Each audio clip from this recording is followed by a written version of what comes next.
Dear brothers and sisters in Christ Jesus, we reflect today on Gospel of Matthew chapter 10 verse 1 to 7.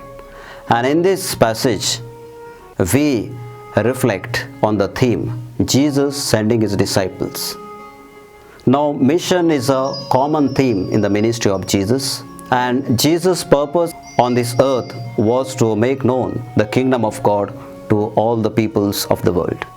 And in today's passage, Jesus sending his disciples on mission.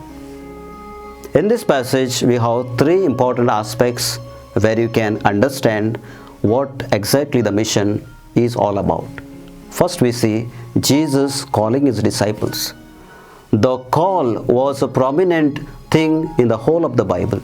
We have the call of Abraham, we have the call of Moses, we have the call of prophets, and in the New Testament we have once again Jesus calling his disciples for a mission. And what was the purpose of Jesus coming into this world? It was to establish the kingdom of God and call people for the repentance. And that's the reason Jesus calls. And when you reflect on this aspect of calling from today's gospel, in the Old Testament, we see the calling of prophets. And the calling of prophets involved four important aspects. The first one is God called. Second, man's response. Third, God's formation. And fourthly, God sending them on a mission. We have in the Gospel of Matthew chapter 4, where Jesus calls his first disciples, and in today's gospel, Jesus instructing his disciples to go on a mission. So, calling has a prominent place in the Bible in each one of us. So, we are also called for a particular mission by Jesus as his disciples and later to be his witnesses in the world. Secondly, the list of apostles' names. Jesus had 12 apostles, and if we reflect the whole ministry of Jesus, we have two sets of disciples and apostles. We have 72 disciples where Jesus called them and sent them two by two to proclaim the message of God and calling people for repentance. And we have got 12 apostles. Jesus called them to be with him and later to proclaim and establish his church in this whole universe.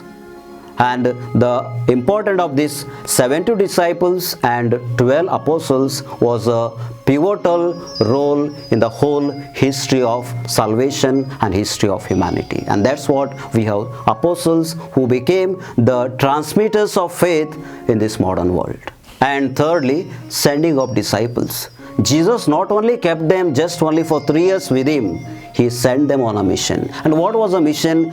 To call people for repentance, to proclaim people the kingdom of God, to proclaim the whole universe that Jesus is only the Lord.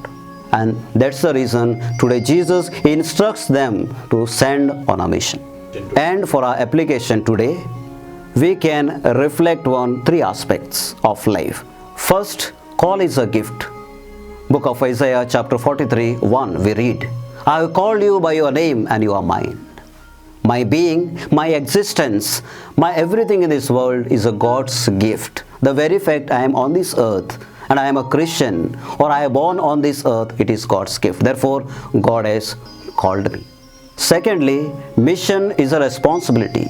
Gospel of Matthew chapter 28 verse 20 we read, Jesus sent them on a mission and said, those who believe, baptize them in the name of the Father and of the Son and of the Holy Spirit. And those we are disciples and apostles of Jesus, our responsibility is to make known Jesus to the whole world and call people for repentance and to Jesus through the sacrament of baptism.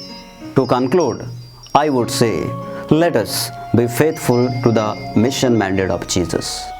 We read in Gospel of Luke chapter 4 verse 16 and following, the Spirit of the Lord is upon me. He has anointed me to proclaim the good news to the people. We are all through baptism Christians, and we are also endowed with a special grace to proclaim this same gospel, same mission, same charism to the people.